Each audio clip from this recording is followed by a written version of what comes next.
Burası 6 yıldan beri tuvaletler bile rezaletlik içinde. Belediye başkanımız 1 milyon dolar kiliseye bağış yapıyor. Buraya 100 milyar masraf gidecek, yapmıyor abi. Yıkan kendisi. Yıkan kendisi. Biz 100 taneden fazla esnaf olarak dilekçe verdik buraya. Kimse yapmadı abi. Burada bir sürü yabancı insanlar geliyor.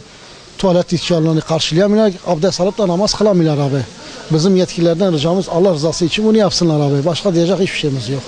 Caminin sıkıntıları, abdest alma yerimiz yok. Tuvaletler yok.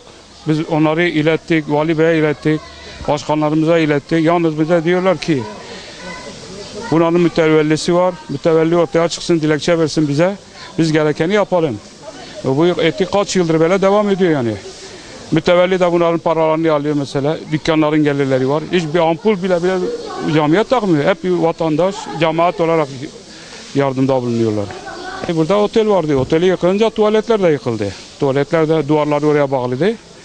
O giden Avni Mutlu valimiz o 3 tane olarak oraya 3 tane tuvalet yaptı. Adam gitti yani. Ondan sonra kimse gelip buraya bir destek yapmadı. Dört ayaklı minare esnaflarından Erkan Çağcıoğlu ben. Camimizin abdest alma yeri işte lavabolarla ilgili çok ciddi bir problemi var. Ona istinaden camimiz çok eski, 500 yıllık falan bir tarihi var.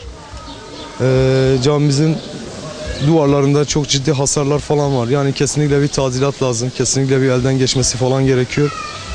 En yakın zamanda yetkililerden işte burayla çok ciddi anlamda bir ilgilenmelerini istiyoruz. Caminin mütevellisi falan var. Yani o yüzden vakıflarla ya da belediyeyle ilgili bir problemi olduğunu düşünüyorum ben.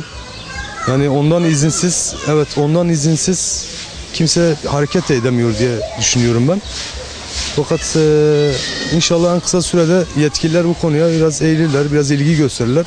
Çünkü camimizin zaten en büyük sıkıntılarından biri lavabosunun olmaması. Yani çok ciddi anlamda bir cemaati olan bir camimiz burası.